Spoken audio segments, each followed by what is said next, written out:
আসসালামু আলাইকুম। আপনারা সবাই কেমন আছেন? আশা করি যে যেখানে আছেন সবাই অনেক ভালো আছেন এবং সুস্থ আছেন। চলে আসলাম নতুন আরও একটি ব্লগ নিয়ে। আর আজকে ব্লগটা শুরু করলাম বিকেলবেলা। তো আমি রেডি হয়েছি, বিকেলবেলা ছেলে মেয়েকে নিয়ে একটু বাইরে যাব। তো ভাবলাম আজকে আপনাদের সাথে কিছু ব্যক্তিগত ব্যাপারে কিছু কথা শেয়ার করব, পার্সোনাল বিষয়, এবং কি আরও কিছু বিষয় শেয়ার করব। তো সব কিছু যদি আপনারা জানতে চান এবং কি আমার সম্পূর্ণ ভিডিওটা দেখতে হবে যদি বিস্তারিত আপনারা জানতে চান। আর একটু একটু করে টাইনা দেখলে হয়তো কিছুই বুঝবেন না, তারপরে মাঝ থেকে একটুখানি দেখে অনেকে কমেন্টস করেন উল্টাপাল্টা। তো আসলে এগুলো ঠিক না, আপনারা সম্পূর্ণ ভিডিওটা দেখবেন, তারপরে মতামত নিয়ে একটা কমেন্টস করবেন। ওকে, তো ছেলে মেয়েকেও রেডি করেছি, ওরা আছে আমাদের রুমে। তো ভাবলাম বাচ্চাদেরকে কাছে রাখলে কি হইচই করে, ওরা দুষ্টামি করে, কথা বলা যায় না, এই জন্য ওরা আছে আমার বেডরুমে। তো ভাবলাম এখানে শর্টকাটে আজকে ভিডিওটা শেয়ার করব। তো ফার্স্টে বলি, আপনারা সবাই জানেন বান্ধবী মিম আমার কিন্তু অনেক বেস্ট ফ্রেন্ড, এবং কি আমার বোনও লাগে রিস্তা, এবং কি বান্ধবী দুইটাই। তো বান্ধবীর নতুন জীবন শুরু করতে যাচ্ছে, সবাই ওর জন্য দোয়া করবেন, আর কেউ কোনো বাজে মন্তব্য করবেন না। আর ওর বিয়েটা হচ্ছে ফ্যামিলিগতভাবে, পারিবারিকভাবেই বিয়েটা হচ্ছে। আজকে বৃহস্পতিবার, আজকে আর হালকা পাতলাভাবে ওরকম কোনো ধুমধাম অনুষ্ঠান না, তো নিজেদের ভিতরে এটা। আর আমি তো আছি দেশের বাইরে, হয়তো যদি আমি বাংলাদেশে থাকতাম তাহলে হয়তো বান্ধবীর কাছে এই সময়টা থাকা হইতো। তো যাই হোক, সব কিছু মিলেই ডিসিশন নেওয়া হয়েছে। গতকালকে কাবিন হবে, আজকে ওর গায়ে হলুদ করা হবে মনে হয়, হালকা পাতলা যাই একটু পরে। তো গতকালকে রাতেরবেলা আমাকে ফোন দিছিল, তো ফোন দিয়া বললো যে দেখ এরকম কাবিনের ডেট দিয়ে দিচ্ছে, শুক্রবার আপুয়ারা দেশে আসছে। আর আপুয়ারা পাবনা থেকে আসছে, আপনারা তো সবাই জানেন। আর পাবনা থেকে কিন্তু চাইলেই সবসময় আসা যায় না, অনেক দূর। তো এখন আসছে, আবার যদি চাইছিল বিয়ে ডেটটা ঈদের পরে দিব, আর ঈদের পরে যদি দিত ওই সময় আমরা বাংলাদেশে থাকতাম। তো আপুয়ারা এখন আসছে, আবার দেখা যাইতেছে 15 দিন পরে আবার আসাটা সম্ভব না। তো এই জন্য, আর বিয়ের বিষয় এটা, বিয়ে জিনিসটা এলামি দিয়ে না রাখাটাই ভালো। আমি যেটা মনে করি কাবিন করাটাই সবচেয়ে বেস্ট হয়, কাবিন কইরা রাখা দেব সেটাই ভালো হবে। আর একটা অনুষ্ঠান করবে, অনুষ্ঠানটা করা হবে আর কয়েক মাস পরে, ওইটা আমাদের গ্রামের বাড়িতে অনুষ্ঠানটা করা হবে। ওই সময় দেখা যাইতেছে সবাই থাকবে, সবাইকে নিয়ে একটা অনুষ্ঠান করা হবে। আর এখন শুধু কাবিন করা হবে ওর বাসায়, আর কাবিন করার পরও মনে হয় ওই বাসায় নেওয়া হবে না, কারণ যেহেতু আরেকটা অনুষ্ঠান বাকি আছে, কাবিন করে ওর বাসায় রাখা হবে। আর আজকে মনে হয় হালকা পাতলা একটু গায়ে হলুদ করতে পারে, যেটা আমাকে বললো। তো চাইছিল আমি বাংলাদেশে যাব, তারপরে কাবিনের ডেটটা দিব, তো এই জন্যই দিয়ে দেওয়া, কাবিনের ডেট পড়ে গেছে, দেওয়া হয়েছে, আপুরা আসছে এই কারণে। তো সব কিছু মিলে ভালো দিনকাল কাটতেছে। তো সবচেয়ে খারাপ লাগে, কারণ একটা বিয়ে শাদী জিনিসটা এরকম, কারণ সবাই দোয়া করবেন। বেশি কথা বলতে চাই না এই বিষয়ে, বান্ধবীর বিষয়, কারণ ওর বিষয়ে যদি আমি কথা বলতে চাই তাহলে ইমোশনাল হয়ে যাব, কারণ ওর জীবনটা খুব কষ্টের। ও অনেক কষ্ট করছে, আবদিয়াকে ছোট নিয়ে আসছে, তারপরে 3 বছরের মতো ছিল। 3টা বছর একটা মেয়ে মানুষ থাকাটা কিন্তু অনেক কঠিন ব্যাপার। তো 3টা বছর ছিল, তারপরে এই ডিসিশনটা নেওয়া হয়েছে। তো ও সবসময় বলতো যে আমি বিয়ে করব না, কিন্তু যেহেতু বাবু ভাইয়া কিন্তু আমার রিস্তা ভাইও লাগে, তো চাচাতো ভাই বোন, এটা কোনো ফ্যাক্ট না, চাচাতো ভাই বোনের বিয়ে করা যায়। তো আমি দেখি সব দিকটা ভালোই হয়, বাবু ভাইয়ের সাথে বিয়ে হলে খারাপ হয় না, ভালোই হয় নিজেদের ভিতরে। যেহেতু তাছাড়া আবদিয়া আছে, আর একটা বাচ্চা নিয়ে অন্য একটা ফ্যামিলিতে যাওয়া, এটা অন্যরকম বিষয় হয়। সেই ফ্যামিলিতে মাইনা নেয় না নেয়, মানে ওরে ভালো জানে না জানে। আর আবদিয়াকে তো ছোট থেকে বড় হয়েছে, বাবু ভাইয়েরা ওরে সবসময় খুব আদর করে কাছে রাখে, কারণ ওরে কোনো সময় কেউ অবহেলা করবো না। তো একমাত্র আমি আবদিয়ার মুখের দিকে তাকাই বলছি যে বিয়ে করে নাও, সমস্যা নাই, এটাই। আর ওর সাথে কথা হয়, মিমের সাথে 2-1 দিন পর পরে আমাকে ফোন দেয়, সবসময় কথা হয়, ভালো মন্দ সব কিছুই জানায়, সব কিছুই বলা হয়, বলে। প্রচণ্ড গরম লাগতেছে, আর আজকে শরীরটা বেশি ভালো না, সারাদিন শুয়ে আসছিলাম, খুব খারাপ লাগছে, এখনো পর্যন্ত রান্নাও করতে যায়নি। গেল এই বিষয়ে। আরেকটা বিষয় যেটা, তো আমরা এখানে সোশ্যাল মিডিয়া কাজ করি, তো আমার মতো এরকম কিন্তু আরও অনেক বহুত মানুষ আছে। আর এই ইউটিউব জগৎটা হলো এরকম, একজন আরেকজনের সাপোর্ট পাইলে মানুষ আগাইতে পারে এবং মানুষের ভালোবাসা থাকতে হয় এখানে। তো আপনাদের ভালোবাসা এবং সাপোর্ট পেয়ে কিন্তু আমি এখানে আসতে পারছি। হিজাব করছি ইশারা তো বারবার খুইলা যাইতেছে গা। তো আমার স্কুল লাইফে আরেকটা বান্ধবী ছিল, ওর নামও ছিল মিমি, ওর নাম ছিল হলো মিমি। ওর সাথে আমার প্রায় বেশিরভাগ সময় কাটানো হইতো। স্কুল লাইফে আমরা সবসময় একসাথে থাকতাম। তো বহুত বান্ধবী ছিল। তো কি বলবো, যখন আমরা এসএসসি পরীক্ষা দেই, এসএসসি পরীক্ষা দেওয়ার আগ পর্যন্ত সবাই একসাথে ছিলাম। যখন এসএসসি পরীক্ষা দেই তারপর থেকে এক একজন এক এক জায়গায় চলে যায়। তো একজন ভর্তি হয় জাজিরা কলেজে, আবার ভর্তি হয়েছে বিকিনগর, এক একজনের বিয়ে হয়ে গেছে। তো এক একজন এক এক জায়গায় হয়ে গেছে, ছোটাছুটি হয়ে গেছে, আর একসাথে ছিলাম না। তো স্কুল লাইফে সবাই একসাথে ছিলাম। তো ওই মিমি, শর্টকাটে বলি, ওই মিমি হলো আমার খুব কাছের ছিল বান্ধবীটা। তো ওর হলো একটা খালাতো বোন আছে, তো ওর একটা খালাতো বোন আছে। ওই আপুর হলো একটা চ্যানেল আছে, ইউটিউব চ্যানেল আপুর। ওই আপু আমাদের বাসায় আসছিল ফার্স্টে, কিভাবে আয়সা পড়ছে আমি বলতে পারি না, মানে কিভাবে বাড়ি চিনল সেটাও জানি না। আর বাসায় আসছে, তো আসার পরে আমি শুনি, ওই সময় আমি জানতাম না যে ওইটা আমার বান্ধবীর খালাতো বোন। তো আমি ওই সময় জানতাম না। যখন সে চলে যায় তারপরে একদিন হঠাৎ করে মিমি আমাকে ফোন দিয়ে বলে যে তোর বাসায় এরকম এরকম আমার বোন গেছিলো, চ্যানেল চালায়। তা আমি বললাম হ্যাঁ গেছে। বললো যে ওইটা আমার খালাতো বোন। তো ওই আপুটার একটা ইউটিউব চ্যানেল আছে, তার চ্যানেলের নাম হচ্ছে মেহেরুন ব্লগ। তো তার জন্য আমার খুব কষ্ট লাগে, খুব খারাপ লাগে, কারণ ইউটিউব চ্যানেলটা অনেকের দেখা যায় কেউ অল্প কয়েকদিনই সফলতা হয়ে যায়, আবার অনেকের দেখা যায় 1 বছর 2 বছর হয়ে গেছে, কিন্তু খুব পরিশ্রম করতেছে, চ্যানেলের পিছনে অনেক কষ্ট করতেছে, কিন্তু চ্যানেল হইতেছে না, উঠতেছে না, এরকম কিন্তু অনেকের হয়। তো ওই মেহেরুন ব্লগ, ওই আপুটা হলো আমাদের বাসায় আসছে আরো 1 বছর আগে। তো তখন থেকে সে ভিডিও করে, হয়তো তারও আগে থেকে হবে, কিন্তু আমরা তো মাঝে মাঝে গ্যাপ দেই ভিডিও বা ছাড়ি না, ভালো না লাগে। আর সে খুব কষ্ট করে, অনেক পরিশ্রম করে, এমন কোনো দিন নাই আমার মনে হয় যে ভিডিও না দেয়। প্রত্যেক দিন ভিডিও দেয়, কন্টিনিউ ব্লগ দেয়। আর আমরা যেরকম ব্লগ করি এরকমই সেম ভিডিও করে। তার বিয়ে হয়েছে মনে হয় ঢাকায়, 2টা বাচ্চা আছে। তো তার ভিডিওর কোয়ালিটিও খুব সুন্দর। আপনারা তার ভিডিওতে সবকিছু গ্রামের কালচার এবং সবকিছুই দেখতে পারবেন, খুব সুন্দর সুন্দর ভিডিও দেয়। আর আপুটার জন্য আমার সবচেয়ে বেশি খারাপ লাগে কি জন্য, কারণ এত পরিমাণ চ্যানেলটার পিছনে মানে শ্রম দেয়, কষ্ট করে, অথচ সে এখনো পর্যন্ত সফলতা অর্জন করতে পারে নাই, এবং কি সে পরিমাণ ভিউ হইতেছে না। তো এই জন্য আমার খুব কষ্ট লাগে। পরে আমার বান্ধবীকে বলছে, আমার বান্ধবী যে ওকে একটু বইলা দিস, একটু চ্যানেলটার কথা সাপোর্ট করিস, এতটুকু বলছে। তো এই আপুটার ব্লগও আমি মাঝে মাঝে দেখি, কিন্তু কখনো কমেন্ট করা হয় না। তো একদিন কমেন্টস করছি যে আপু তুমি কমেন্টস করছিলাম, তো সেটা দেখে আপু আমাকে একটু বলছে তাকে একটু বইলা দেওয়ার জন্য এবং সাপোর্ট করার জন্য। এবং কি সে যদি আমাকে এই কথাটা নাও বলতো, আমি নিজে থেকেও একটা ব্লগে তাকে আমি বইলা দিতাম, কারণ তার কষ্ট দেখে আমার খুব খারাপ লাগছে যে এত পরিমাণ কষ্ট করে অথচ তার ভিউ হইতেছে না। এই জন্য, কারণ অনেক বছর হয়ে গেছে চ্যানেলটা চালাইতেছে, আর বাচ্চা কাচ্চা নিয়ে আপনারা তো বুঝে নেই, যারা চ্যানেল চালান, যাদের ছোট বাচ্চা আছে, বাচ্চারা একা ভিডিও করাটা খুব কষ্ট।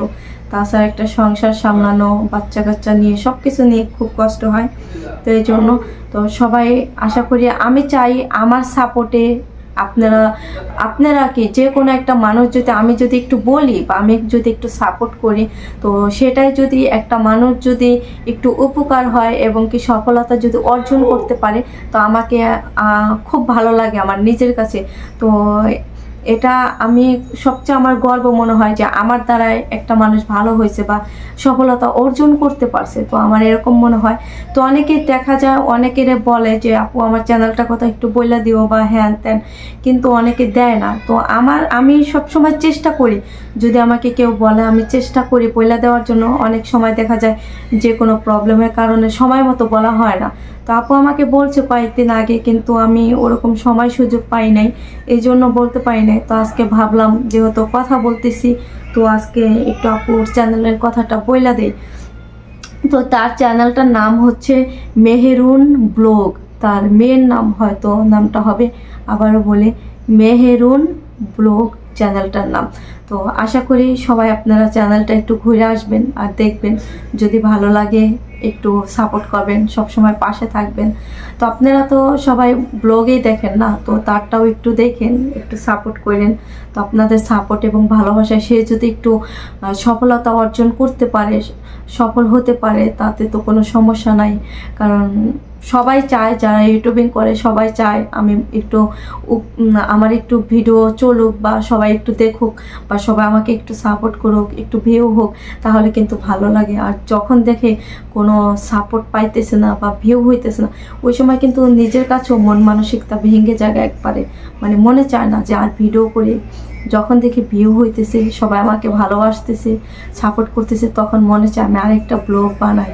এইরকম বিষয়টা সবার ক্ষেত্রেই। তো আমি চাই ওই আপুটাকে সবাই আপনারা একটু দেখেন, একটু সাপোর্ট করেন, সে যাতে ভবিষ্যতে ভালো কিছু আপনাদেরকে দিতে পারে, ভালো কিছু উপহার, এবং কি সে যাতে একটু সফলতা অর্জন করতে পারে। শুধু আমি এতটুকুই চাই।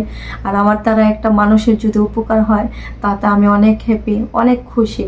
তো আমি চাই সবসময় আমি যাতে মানুষের পাশে এভাবে থাকতে পারি।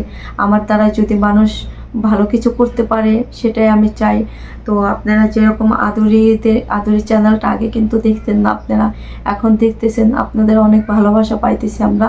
তো আপনারা সবাই ওই চ্যানেলটার পাশে থাকবেন। নূপুর চ্যানেলটার কাজ করবে ইনশাল্লাহ, আর এখন মাসুদ চ্যানেলটার কাজ করে দিতেছে আপাতত। তো আস্তে আস্তে নূপুরও সব কিছু শিখে নিবে, ওর এই ভবিষ্যতে চ্যানেলটা থাকবে। আপনারা সবাই ওর পাশে একটু থাকবেন, ওই চ্যানেলটার পাশে। আর আপনারা যদি এই ইউটিউব চ্যানেলে যদি সাপোর্ট চান, কেউ যদি কোনো হেল্প চান, অবশ্যই আমার সাথে যোগাযোগ করবেন, আমি চেষ্টা করব হেল্প করার জন্য। আর যদি চ্যানেলে কোনো কাজ করাইতে চান, যেরকম চ্যানেল খুলতে পারতেছেন না, ইউটিউব চ্যানেল চালাইবেন, বা চ্যানেলে মনিটাইজেশন অন করবেন, বা চ্যানেলে গুগলে অ্যাডসেন্স আনবেন, যদি এই ধরনের কোনো কাজ থাকে আপনাদের, তাহলে অবশ্যই আপনারা মাসুদ নুসান ওর সাথে যোগাযোগ করবেন। আমার ভাইগনা, ও সব ধরনের কাজ করতে পারে। এখন যেরকম যে মাসুদকে বলছি, মাসুদ তুই নূপুরের চ্যানেলটা চালাই রাখবি এখন, তো ওই কিন্তু সেম ওইটাই করতেছে। ওরে আমরা যখন যেটা বলি ওই তখনই সেটা শুনে। তো ওর দ্বারা অনেক মানুষের উপকার হয়েছে, এবং আমাদের সবসময় ওর পাশে থাকে, আমাদের সবসময় উপকার করে, সাহায্য করে, যেটা বলি সেটাই শুনে। তো ও সব ধরনের কাজ করতে পারে ইউটিউব চ্যানেলে। আপনারা যদি চান তাহলে ওর সাথে একটু কথা বলবেন, যোগাযোগ করবেন, ওই চেষ্টা করব আপনাদের সব ধরনের চ্যানেলে কাজ করে দিতে। তো এতটুকুই। তো বাংলাদেশে তো আর বেশি দিন বাকি নাই, চলে যাব। খুব খারাপ লাগে, কারণ এখানে 3 মাসের জন্য মনে হয় যে 3 দিনের জন্য একটা সংসার ছিল আমার। তো এই সংসারটা সাইডে আমার চলে যাইতে হবে। তো এরকমই একদিন এই পুরা পৃথিবীটা সাইডে আমার দুনিয়া ছেড়ে চলে যাইতে হবে। তো শুধু মানুষের আবেগ আর ভালোবাসা থাকে, আর এখানে আমার সব কিছু স্মৃতি হিসাবে থাকবে, সব কিছুই চোখে চোখে ভাসে। তো এই জিনিসটা এখানে থাকতাম, এটা করতাম, সেটা করতাম, সব কিছু রাইখা চলে যাইতে হবে। তো আপনাদের জন্য আর একটা গুড নিউজ আছে, সেটা হলো আজকে হলো একটা খুশি সংবাদ। যেটা বলি, আজকে হলো হঠাৎ করে আমি দুপুরবেলা আমার বাসার গেট মিলছি, মেন গেটটা হলো সবসময় আমি তালা মাইরা রাখি। ছেলে মেয়ে যেহেতু ছোট, ওরা বাইরে চলে যায়, এই জন্য, ঠিক আছে। তো এই জন্য তালা মাইরা রাখি। তো দুপুরবেলা কি জন্য যেন আমি গেটটা মেলছি, মেলার পরে দেখি গেটের সাথে হলো বড় একটা খাসির মাথা, ঠিক আছে, বড় একটা খাসির মাথা কাগজে বান্ধা গেটের সাথে বাইন্ধে দিয়ে রাখছে। তো আমি হঠাৎ করে দেখে হলো চমকে গেছে যে এটা কোথায় থেকে আসলো। তো আনলাম ভিতরে, আয়না খুইলা দেখি হলো খাসির মাথা। ভয় পাইছিলাম। তো যাই হোক, ভয়েসটা কেমন যেন অন্যরকম হয়ে গেছে, শরীরটা বেশি ভালো না বলতেছিলাম। তো খাসির মাথাটা পাইলাম, পাওয়ার পর আমি ভাবতেছি যে এটা কে রেখে গেল এখানে, এটা কে দিয়ে গেল। তো আমি তাহলে বাবাকে ফোন দিলাম যে এরকম একটা খাসির মাথা পাইছি। পরে বললো যে সমস্যা নাই, ওইটা হলো হয়তো আমাদের পাশের বিল্ডিংয়ে বা আমাদের বিল্ডিংয়ের সৌদি হইতে পারে, রাইখা দিয়ে যাইতে পারে। আমি কই আমাকে তো বইলা দিয়ে যাইব, কারণ না এই দেশে কোনো নিয়ম নাই যে গেট টোকা দিব বা বাড়ি দিব। তো এটা রাইখা এইভাবে গেছে যাতে তুমি গেট মেললে এটা পাও, এরকম বিষয় সিস্টেমটা এই দেশে। তো এই দেশে সৌদিরা যদি কোনো বাঙালি মানুষ আসে, গ্রামের পোলাপান বাংলাদেশি বাচ্চাদেরকে দেখলে খুব আদর করে কিছু না কিছু কিনা দিবে এবং টাকা দিবে, মানে খুব ভালোবাসে। বাচ্চাদেরকে। যেরকম মিফতাহুল মুস্কান এই দেশে আসার পর থেকে প্রচুর পরিমাণ ভালোবাসা পাইছে। সৌদি যারা মানে এখানে স্থানীয় লোক সৌদিরা, তাদের কাছ থেকে প্রচুর পরিমাণ ভালোবাসা পাইছে। ওদেরকে দেখলে কিছু না কিছু কিনা দিবে, কুলে নিবে, আদর করবে, মানে টাকা দিবে, কোনো একটা কিছু দিবে, এরকম। তো খুব ভালো লাগে। আর এই দেশটা হলো এরকম, যেরকম একটা দেশ চাইছিলাম ঠিক সেরকম এটা, মানে কোনো হইচই নাই, একদম নীরব ঠান্ডা। সারা রাতও যদি আমি রাস্তা দিয়ে হাঁটি, কোনো ছেলে মানুষ বলবো না যে তুমি কে বা কোথায় যাইতেছো, কেউ বলবে না। মানে বাংলাদেশটা এরকম, সবচেয়ে মনে হয় বাজে লাগে আমার কাছে বাংলাদেশের কালচারগুলো। আর সৌদি আরবের দেশটা খুব সুন্দর, যেরকম এই দেশে আসার পর থেকে কোনো রোগ ব্যায়াম হয় না, অসুখ বিসুখ হয় না, তাছাড়া কোনো সমস্যা হয় না। সারা দিন সারা রাত রাস্তা দিয়ে হাঁটা যায়, কেউ কোনো ডিস্টার্ব করবে না, কোনো মারামারি ধরাধরি নাই, কোনো ঝগড়াঝাটি নাই, মানে একদম নীরব ঠান্ডা একটা পাক পবিত্র যেরকম দেশ, ঠিক ওরকমভাবে এখানে মানুষ থাকে, খুব ভালো লাগে। তো আসলেই এখান থেকে যাইতে ইচ্ছা করে না, থাকতেই মনে চায়।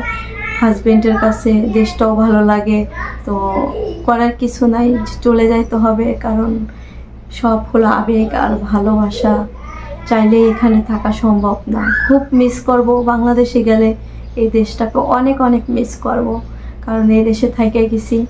আর একটা বিষয় যেটা আপনারা সবাই জানেন, মুস্কানের কানের ভিতর সমস্যা হয়েছিল। তো আসার ডক্টর দেখানোর পরে 2-3 দিন ওষুধ খাওয়ানোর পর ভালো হয়ে গেছিলো। তো ওই ভালো দেখে আমি আর ওষুধ খাওয়াই নাই।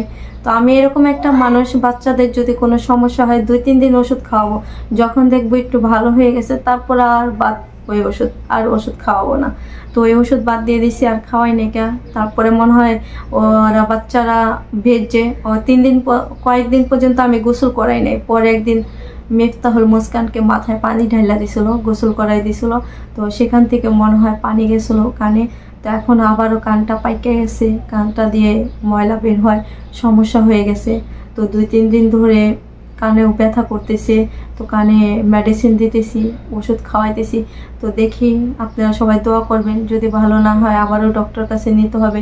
আর এটা বাংলাদেশের মতো এরকম না যে যেখানে সেখানে ডক্টর থাকে না, হসপিটাল থাকে না, মানে সমস্যায়।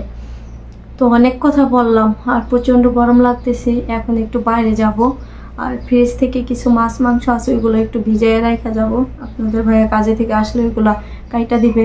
আর এখনো পর্যন্ত রান্না করি নাই। তো অনেক কথা বললাম। পাশে হলো মিফতাহুলের চাচু আসছে, তো মিফতাহুল মুস্কান ওর চাচুর সাথে একটু খেলাধুলা করতেছে, তো এই জন্য একটু নিরিবিলি কথা বলতে পারলাম। তো ছোট মানুষ হয়ে যদি আপনাদের মনে কোনো কষ্ট দিয়ে থাকি, আর যদি কোনো কষ্ট পেয়ে থাকেন আপনারা, তাহলে অবশ্যই সকলে ছোট বোন মনে করে ক্ষমা দৃষ্টিতে দেখবেন। আর আঙ্কেল আন্টিরা মেয়ের মতো চোখে দেখবেন, মেয়ে হিসাবে ক্ষমা করে দেবেন। সবাই ভালো থাকবেন, সুস্থ থাকবেন, আমাদের জন্য দোয়া রাখবেন। পরবর্তী ভিডিওতে আবার দেখা হচ্ছে। আল্লাহ হাফেজ।